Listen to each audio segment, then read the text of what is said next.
Salut Reda, alors tu nous expliques un petit peu ThumbUp? Alors ThumbUp, c'est un moteur de recommandation sociale. Ouais. Tu t'inscris via Facebook, on récupère tes goûts, les recommandations de tes amis, et à partir de ça, on fait une sorte de monitoring de ce que tu aimes, de ce que tes amis aiment. Et à partir de ça, on peut te faire de la recommandation pertinente en fonction de ce que tu cherches. Par exemple, tu vas aller au resto, ton premier réflexe ça va être de chercher sur Google et tomber sur des sites comme Cityvox ou Quip ou Yelp. Les avis des gens qui sont laissés sur des restaurants sont anonymes et sont même peut-être payés pour laisser des avis positifs. Il y a un soupçon de tricherie, ouais, éventuel. Voilà. Donc nous, en fait, on répond à cette problématique en vous donnant uniquement des recommandations sociales, donc des amis. Et grâce à ça, on peut être sûr que ces recommandations sont plus ou moins pertinentes, puisqu'on connaît nos amis, on sait s'ils ont les mêmes goûts que nous, et on peut effectivement effectuer un bon choix. Donc ça marche avec les restaurants, ça marche avec les bars, les films, les livres. On a développé une technologie suffisamment générique qui peut fonctionner avec tout ce dont on a besoin dans la vie quotidienne. En fait. Donc ça va chercher dans les recommandations, enfin, ça va chercher dans Facebook en fait. Hein. Pas uniquement Facebook. Quand on s'inscrit, on passe via Facebook, on peut linker son compte Twitter, ouais. Et à partir de ça, on peut avoir des informations, ce que les gens disent sur Twitter, ce qu'ils aiment, et notre moteur sémantique arrive à éventuellement récupérer des entités, les avis, les sentiments, et dire que telle et telle personne aime telle ou telle chose. D'accord, on regarde un petit peu comment ça se passe. Alors, donc ça ressemble à un moteur de recherche donc, au départ. Voilà, au départ, donc on arrive, là je ne suis pas connecté. Ouais. Bon, je vais me connecter via Facebook en espérant qu'il n'y ait pas le démo effect. Ouais. C'est bon, très bien. C'est connecté. Okay. Là, on a What are you looking for. La première chose que je vois, c'est ma like feed. Ouais. Donc là, j'ai tout ce que mes amis ont aimé ces derniers temps. Donc ça c'est général, là on n'a pas fait de recherche encore, c'est tout ce que les gens ont aimé. C'est ce qui est pushé automatiquement. On va dire que moi j'ai envie de regarder un film d'action. Okay. Donc là on est cherché. Et donc là, ce qui est intéressant c'est qu'on fait de la sémantique. On a trois types de produits.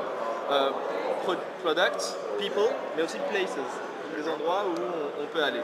Donc là, on a des recommandations sur des produits, mais aussi sur des people, qui sont des acteurs ou des films ou autre chose. Donc là, on va aller voir les films. Donc là, j'ai Gladiator, bon, j'ai déjà aimé, j'ai déjà vu, Star Wars, Avatar. Ah bah Avatar, ça peut être sympa. Et donc là, je rentre dans la fiche du film, j'ai une description, j'ai aussi tous mes amis qui ont aimé. Et aussi, d'où elle vient cette fiche de film? C'est pas vous qui avez fait les fiches? Bah en fait, on scrolle le web, ouais. Wikipédia, DBpedia. Donc à partir de ça, on peut avoir des informations qui concernent ces films-là. Je peux même voir des vidéos concernant le film en question et avoir un avis directement dessus et me dire bon bah finalement je vais peut-être aller voir Avatar parce que j'ai beaucoup d'amis qui l'ont vu et on a à peu près les mêmes goûts. Et après bah, si j'aime bien le film, je l'ai vu, bah, c'est une sorte de like et je peux partager mon avis sur Facebook et Twitter et le partager. Et ça tient compte des likes, mais on sait que sur Facebook, quand on like quelque chose, ça ne veut pas forcément dire problème. Donc comment vous tenez compte des avis éventuellement négatifs ou est-ce que le moteur d'analyse sémantique sait reconnaître des avis négatifs par exemple? Ça sait reconnaître des avis négatifs quand il s'agit de tweets ou d'informations comme ça. Par contre, sur Facebook, une fois qu'on dit qu'on like, ouais. Pour nous, c'est une sorte d'avis positif. Okay. Par contre, sur Twitter, si on dit que j'aime pas, ouais. Ben, nous, on peut éventuellement le savoir. D'accord. Donc les avis négatifs, on en tient compte aussi. Et ça fonctionne donc pour différents, enfin pour tout, c'est-à-dire cinéma, restaurant. Restaurant. Bah là j'ai tenté un film. Je vais demander à un restaurant. Et donc là, bah, on propose la durée parce qu'on peut manger là-bas sur place ou Iguma. Moi j'aime bien le restaurant japonais.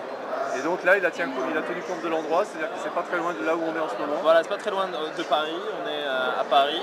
Et bon, je vois mes amis qui aiment ça et moi en fait j'y suis déjà allé dans ce restaurant et j'avais bien aimé parce que je m'avais été recommandé et donc j'ai son adresse, le numéro de téléphone et comment y accéder. Donc vous avez fait en fait le pari de la recherche sociale, c'est-à-dire que vous considérez qu'aujourd'hui la recherche passe autant par les amis que par des simples mots-clés dans Google par exemple. Voilà, en fait pour nous, il est intéressant de savoir qui sont mes amis qui aiment telle ou telle chose. J'ai envie de partager avec mes amis ce qu'ils aiment. Souvent, si mes amis aiment quelque chose, bah, moi, forcément, je vais avoir beaucoup de chance d'aimer telle chose. Il y a autre chose qui est important de savoir, c'est que 75% des actes d'achat sont motivés par la sphère sociale directe. Et ça, c'est un outil très intéressant pour les restaurants, les films, mais aussi pour du e-commerce, le social commerce dont on parle beaucoup en ce moment. Bah, nous, on peut s'imposer comme une brique technologique qui permet la recommandation sociale. Très bien. Vous êtes une start-up lyonnaise? Oui, on est lyonnais. D'accord. Merci Reda. Merci.